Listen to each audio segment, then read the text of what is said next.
Excellent! We're about to watch Voiceless, Part 2! Only this time, it's with a female protagonist. Truly the excessive force 2, of anti-abortion movies. Unplanned is the latest big film from Pure Flix, who after miraculously having a God's Not Dead movie that wasn't all bad, they decided to say, well, let's make up for that with the real God's Not Dead 3, Unplanned, from the writers of the first two much more judgmental God's Not Dead movies. It's the story of Abby Johnson, a former Planned Parenthood director turned anti-abortion advocate. This movie dares to tell the haunting true story that having an abortion is not a fun and pleasant thing to go through. Gasp.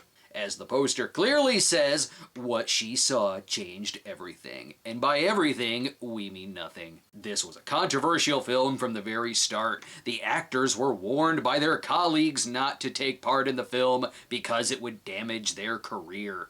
Sounds like someone was being a good friend and a good agent. The movie was even filmed in secret because the producers feared attacks from protesters. Right? Wouldn't want craziness like that, would you? Truly, it's the pro-choice people we should fear. But the biggest piece of controversy was that the movie received an R rating by the MPAA, causing the makers to go into full persecution complex mode, claiming that the MPAA has said that their film is too dangerous for people to review. Your movie is bloodier than most 80s slasher movies. You knew damn well this was gonna get an R rating. Say what you will about The Passion of the Christ, but Mel Gibson owned that R rating. He didn't sit there and say, the MPAA's picking on me. This is such a heavy topic that it took not one but two people to write and direct the movie. That's right, it's the team of... Look, ladies, why don't you just park it and let our collective 3-inch penis tell you what you should do with your body. Okay, sweet cheeks? But remember, folks, this movie is dangerous, as it tells us at the beginning. I bet it's really gonna shock someone who's seen 4 ET pornos. My story isn't an easy one to hear. I think I probably ought to warn you of that. Thanks for letting me know that your movie sucks. This is Abby Johnson, home with her husband and daughter. Ugh, think of how much more sleep we would get if we... never mind. It has many cliches of a typical religious movie, including annoying kids. Can you help us with the situation? Daddy didn't make the toast right. He cut it into little squares. It's supposed to be into triangles. Why am I watching an R-rated TGIF sitcom? You'd think that, of all movies, this would be one that would want you to like kids. This movie is almost 2 hours long. Thank God they didn't cut out the important toast scene. Is this the first time she's ever left for work? Mommy, don't go. Why can't you stay home and play with me? Gracie, baby, You're right. This story isn't an easy one to hear. It's an obnoxious one. Another trope of these movies, the opening credits where you can always tell... And the night is long, but the world keeps turning. Yep, religious movie. It's the usual cutaways, people who aren't in the movie, farmland, a good God-fearing lake. This movie's really gonna speak to me. I've been asked 1,000 times, were you really so gullible? Nothing's edgier than someone telling you that they're edgy. Because my story isn't a neat and tidy one. In fact, it's probably gonna make you squirm a bit. You're right, the cringe factor is pretty high here. Abby is called back to assist with an abortion, though in reality the physician on duty said that there was no ultrasound used on that day. Abby did not assist with the procedure, and there's no record of a woman 13 weeks pregnant having an abortion on that date. But in movie land, this movie can be summed up by someone going into an empty closet and then trying to convince you they walked into a Serbian film. Also, there's no record of CGI fetuses being in the clinic that day, or this happening. Beam me up, Scotty. That's the quote you went with, when you should have said, "You Klingon bastards, you killed my son!" Oh my god, this procedure's gruesome, I had no idea. Why are you so upset? You're gonna be a pro-life celebrity and make so much money off of this. So, is the movie over? Why do I need to keep watching when you just showed me the money shot? Here she runs into the Planned Parenthood / strippergram table. Our clinics are very important to our clients who depend on us for birth control or abortions if they need them. What the hell kind of Comic-Con is this? So she decides to volunteer for Planned Parenthood despite protests from her mom. How's this for a brilliant insight? Never trust a decision you don't want your mom to know about. That is neither brilliant nor is it insightful. I bet your sex life is spectacular and mother approved. Ew! She works as a volunteer escort, so the movie's doing a good job of making me root for and fear for the employees here. Well, maybe not for evil clinic director Cheryl, played by You're on Buffy! This is Abby. She's our newest volunteer escort. Abby, this is Cheryl Alessandro, clinic director. Welcome, nice to meet you. You too. I'll be your villain of the movie. Now I need to get back to my bowl of fetuses for breakfast, while scaring away the protesters. Especially the Coalition for Life. They're like vultures. Here we get a good look at the movie's fan base. You're still gonna be a baby killer. All right, look at me and keep walking. And all this because you couldn't keep your legs closed. Don't worry about that guy. Some of the others are way more subtle. Hey, my name's Mary Lisa. I'm with the Coalition for Life, and we just... Sweet, a cult. You get the hell out of here and go back to leaving graphic pictures on my car window. Good thing Abby's not gullible. Can I ask your name? Also, could I get your address and phone number? That'd be great. Abby, you do know that they perform abortions here, right? Whoa, whoa, whoa, hold the phone. What? McDonald's serves fries? We find out Abby has had 2 abortions herself, yet 8 years later is completely shocked by the procedure. But more about the movie insulting its fans. So we can ask them to stop, and we do. But we can't force them to do anything. I think you're right, Abby. Doesn't help. See, we're not with that guy. This completely washes our hands clean. That way, if he does something stupid and dangerous, we can claim, hey, we said we're against harassment. Nudge, wink. Anyway, back to this targeted harassment campaign. I mean movie. Looking back, I'm surprised I admitted my having had an abortion to Mary Lisa. Meaning I probably ought to take a moment to explain. Or don't. Kinda self-explanatory. She says she was a party girl in college, like a grandma on her second Long Island iced tea. She dates a real loser, but no one is asking the bigger questions, such as why does she never age over a 10-year period? Anyway, pregnant, abortion. I could hear myself groaning, but it sounded distant. You're fine, honey. Then it turned out to be bad gas. I didn't know you could get pregnant from a burrito. Having an abortion in this movie also means you are patient zero in a deadly virus film, complete with bad sitcom jokes. But I wasn't finished making bad decisions yet. Disapproving dad does not approve of this wedding or the movie's lack of extras, but oops.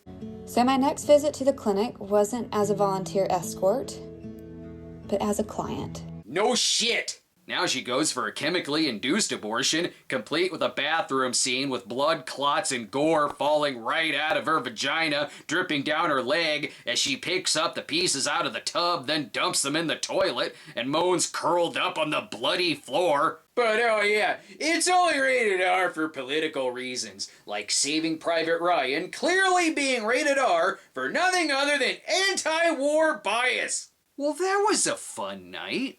How could you not have told me about this? How could you not have told me that having my wisdom teeth out would be painful? We need to put a stop to all oral surgery. Back at her volunteer work, Abby, we realized the movie version of you is way hotter than the real version, so we got a perfect job for you. I keep 20% of your tips, and don't forget to ruin family gatherings. At that point, the fetus could live outside the womb, but before that, it's just undeveloped tissue that couldn't possibly survive on its own. Abby, we just asked you if you wanted a refill on your lemonade. Not that the pro-life family's any better. Fair warning, Doug. Dr. Dobson's book, The Strong-Willed Child, was one of the first books I ever bought. Oh, you mean the same Dr. James Dobson who said fathers need to teach kids about manliness by showering with them and showing them daddy's big penis? This whole family's stupid no matter what side of the aisle they're on. A woman came in with abdominal pain, and when we examined her, we discovered it was uterine cancer. That's nice. Yeah, I don't want to know about the good things you're doing, dear. But Dad gets along great with new boyfriend Doug because both of them hate Planned Parenthood. Bros, bros, bros! You're not supposed to look happier than I do. He's gonna set my little girl straight. We know what's best for you, honey. Just don't say anything. Oh, and she's friends with the protesters now. Everyone has good news. Fiance. Oh. Yeah. Isn't the ring I got her fabulous? Abby is now promoted to abortion guidance counselor. Not if her husband has anything to say about it. We found a church that seemed to be a good fit. If by we, you mean him. Nice anti-abortion message by the pastor. Subtle, honey. Real subtle. Now I know that all the employees ever talk about at Planned Parenthood is abortion. I don't care what anyone says. I know that I'm doing God's work here. We never discuss anything else because every time a day is abortion 30. Time to clear out the room. The latest Bond villain, Sylvia Stirrups, is here. She asks Abby to take the next step. She has her look at fetus parts cleaned out of women to see if she has the stomach for it. And this is a bad idea, how? She probably should have an iron stomach, and why wouldn't you want those pieces cleaned out of your patients? So she takes the job, and again is so shocked by this procedure years later. Are you sure this isn't unplanned? Also, she's pregnant again, but this time she keeps it, much to the sadness of Cheryl. You know we could take care of that for you if you'd like. I have a slice of bread you could eat that fetus on if you'd like.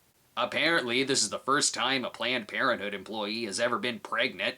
We only have so much time. If you choose to spend it elsewhere, there's less of you for here. I totally believe this happened. Don't you think it'll make women uncomfortable once I start to show? No. If anything, it will encourage them to abort. Right? I'm sure the pregnant victim of rape is walking in and saying, I was thinking twice about this whole thing, but looking at you being pregnant, sign me up for that abortion. I don't want to get fat. Or this teen girl whose dad is pressuring her into getting the abortion.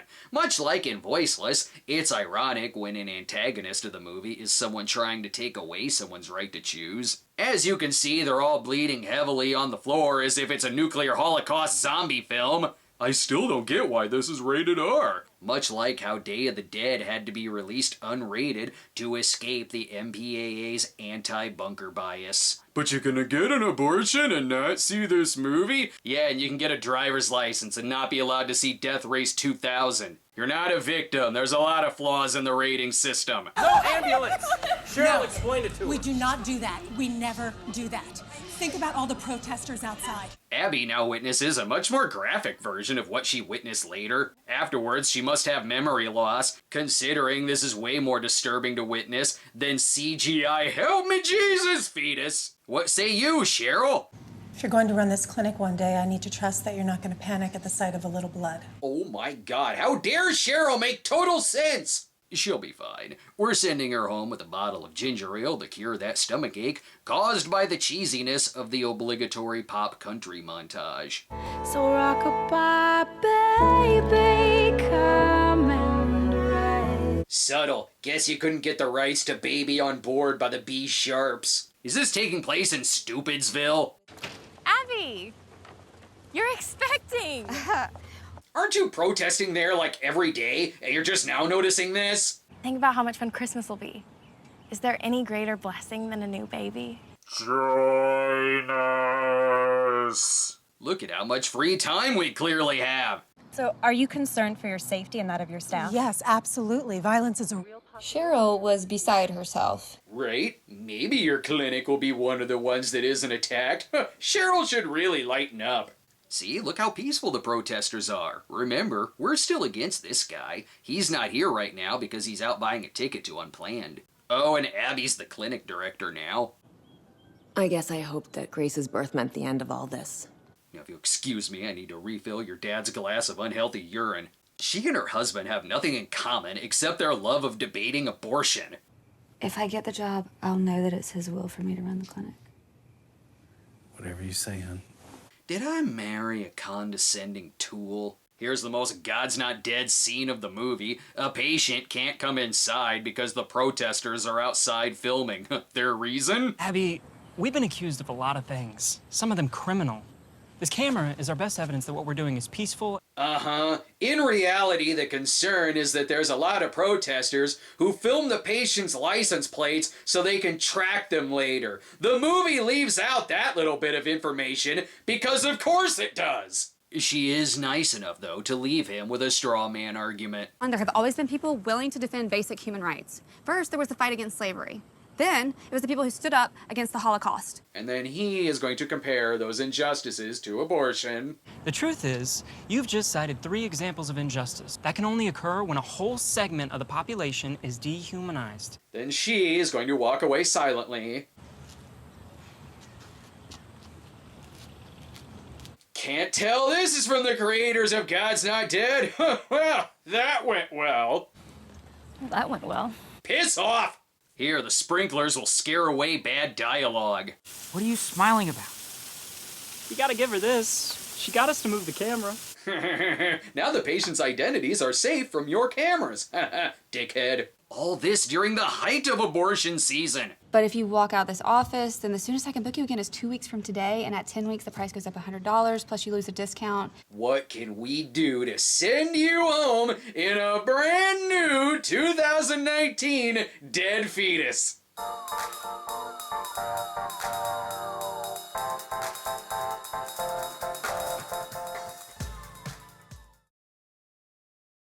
Most patients are clearly disturbed by what's going on. Well, except for one who doesn't give a shit. Are you okay? Because if you need to talk about it, you know, it seems like you have a lot of support from your family. I was deeply shaken by what I'd just seen. Written by a couple of old white dudes, surely you jest. Man, all of this is really hard on complete strangers. I can't continue with this constant heartache. Then get a life and mind your own damn business. Abby then goes back to the montage storage room and opens up a file on another Christian movie pop country soundtrack. Honey, do you have any idea how much smarter I am than you? Let me just make all of your decisions for you. Okay, what year are we on again? Help me out, narration. Looking back, it was like a calm before the storm. A really big storm. Like really bad. So bad, you guys. OMG. This storm was so stupid. Because of Hurricane Harvey, they have to bring in all of their clients early for their abortions. This explains all of the people on their rooftops spelling out help with dead fetuses. Honestly though, yeah, people should have serious procedures done in time before an evacuation, so that way... Okay, then let's divvy this up and get started. Just remember to be discreet. There can be a fun time, good old-fashioned abortion montage. This is my abortion song. Give back my fetus song. Mom comes home with her shoes all bloody, so she plays it off by saying a patient had a nosebleed. Proud of yourself? You're right, Tool. She should have told your 4-year-old all about abortions. And while she was off at work saving lives, you were... What do you do again?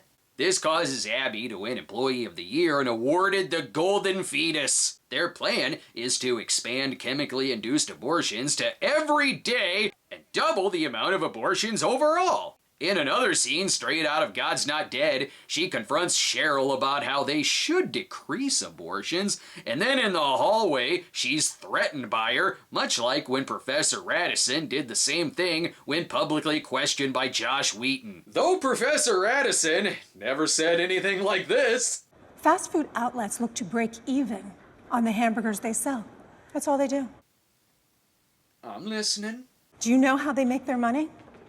No. On the French fries and the soda, the low-cost, high-margin items. Oh my God, where is this going? Cheryl, I'm sorry, but I don't understand. Abortion is our fries and soda.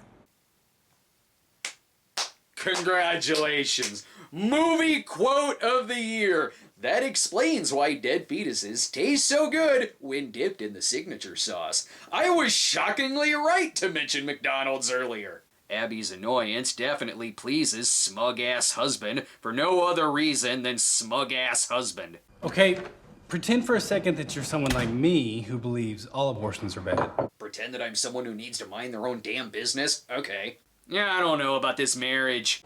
Hey, you. You need a break. We We need a break. You're right, you should break up. Oh, they just mean date night. Okay, but there's nothing like an assassination to ruin this night on the town. Dr. Tiller was shot in the head this morning during worship services. Police say they are searching for a suspect. Oh, that's where that guy went. Now they must get their family to safety so we can keep driving home the point that we're against the thing that we're contributing to. Even after straight up murder, they still really want to stick it to Abby. What am I being reprimanded for? You've been challenging me and my authority. You've become combative. I totally believe this happened just like this and with no other context. Anyway, just another day at work. Is that what I think it is? Tubs of hot mustard sauce? Oh yeah. They talk the dude into letting them pray over tubs of thousands of dead fetuses. Sure thing, here you go. So the same day she witnesses the CGI abortion is the same day they're praying over tubs of what they deem equivalent to the Holocaust. Then I will hear from heaven, and I will forgive their sin, and I will heal their land. Propaganda? What propaganda? I can't see this riling up some lonely psychopath. Now Bloody Shoes Abby decides this is far too much. We're so proud of you to join us, but first you must tell us who is your stylist! She says the fetus was twisting and fighting, but really she left because of the clinic's low special effects budget. I like the irony that from this angle, it looks like her shirt says, nope! Gee, I wonder if smug-ass husband will be a smug-ass husband about it. You will never guess where I was today. Shaun's office? How could you possibly know that? I don't know. See, what did I tell you? You need to always listen to me, because I will always be right, and you will always be wrong. So she packs up and leaves Planned Parenthood, and with her she takes all the remaining plants. How's it feel? Like I just got out of prison.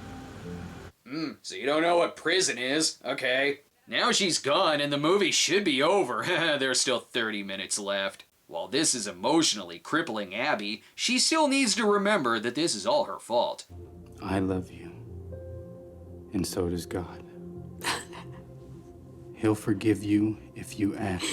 See, honey, even God thinks that I'm right and that I always have been right. So saith the Lord and smug-ass husband. Abby is with good company in that they have bullshit arguments, but with free coffee.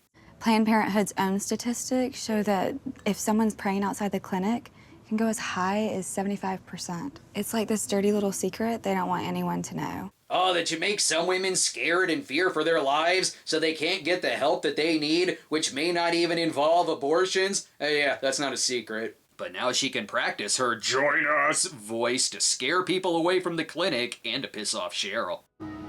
Bravo. We are a part of a billion-dollar corporation. Yes, bravo, Abby. You forget that we have dog whistles on our side. Have you ever seen the names of our donors?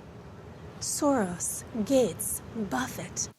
Go ahead and just pass out targets to the audience while you're at it. God, this movie is so long that it's Halloween now. I started watching this in August. I am not letting Cheryl or Planned Parenthood ruin Halloween for our kid. Because that's totally what they're planning on doing. Turns out they're being sued by Planned Parenthood. Over what? It doesn't really say, though maybe I'm distracted that during this important conversation, one's dressed like Scarlett O'Hara and the other's dressed like a Cheeseburger in Paradise employee. Anyway, I passed by this giant sign since we don't have a billboard budget. I think his name is some guy Pierce. He could be our lawyer. He seems sleazy enough. Trust me, I got this. You're a big fish, and the sharks are smelling blood. That guy has definitely paid for tons of abortions. This movie is so culty, it might as well hire someone who played Tex Watson in a movie. Everyone is so close now. Oh, Shaun, you're the daughter I never had. Oh, sorry, Abby. Remember, folks, this is the stable side. Just take this matter to the courts. It's the last thing we want. Is it wrong that I just want to go over there and punch her in the face? Yes, Abby, it's wrong. So, this was It's my job. Your husband wants to punch a woman, because of course he does. So Planned Parenthood issued a restraining order saying Abby was copying confidential files and removing clinic equipment, but the order ends up being lifted. We don't actually see the court case played out because, again, context be damned. best just continue being smug assholes. I am the guy from the billboards, so Abby did get what she deserved. And so did you. And I'm the one who gave it to you. Now start sucking, bitch. Bros, bros, bros. Boom! Frat lawyer. Something about your lawyer seemed familiar. He's one of our biggest clients. Oh, and the clinic now closes, edited in a way that makes it look like it has to do with a court case. But this leads to one of the saddest cameos ever, the My Pillow guy. Ready? Are you kidding? I've been waiting for this my whole life. You've been waiting your whole life for this? Then you're a sad, tiny little man, known only for a pillow. This makes Vince Offers movies look respectable by comparison. Woohoo! Yay! This is gonna make abortion so much more dangerous and deadly! Haha! Jesus, bro! The movie actually ends as if it's Schindler's List, placing flowers on the gate representing the fallen fetuses. It doesn't even stop there. When the movie came out on DVD and Blu-ray, they sent boxes of it to several Planned Parenthoods. Good thinking. I'm sure they needed a laugh. That's like sending a box of Birdemic DVDs to climate change deniers. Oh sure, that'll work. Then it ends with the biggest no shit Sherlock text since the devil inside said that it was made without the support of the Vatican. And thus ends a Pure Flix movie so extreme that David A.R. White's name isn't even on it. He's too busy kicking ass for the Lord in the apocalypse. Now remember folks, if you hate this movie for being terribly acted and terribly written and not even well-made irresponsible propaganda, you're just being biased. But if you like this movie based only on its message, well, that's just being fair. The only thing this movie proves is that really, we probably should have aborted Cinema Score. The movie made a decent enough profit, bringing in $19 million against a $6 million budget, due of course to plenty of advertising, plus its constant need to use a victim complex as an advertisement tool, claiming people are too scared to see the truth of this movie. Yeah, I've seen this movie twice now. That's like saying people are too scared to know the truth of Christmas, so they avoid Kirk Cameron movies. This isn't even the only abortion-sploitation movie to be coming out. There's a Roe v. Wade movie in the making as well. And not to mention that there's already plenty of other anti-abortion movies, such as Loving the Bad Man and the torture porn-style horror film The Life Zone. Oh, don't worry, we'll still get to that one. It's the perfect anti-choice movie for the Halloween season, 'cause that needs to exist. Cheryl, what you are doing is wrong. Is it?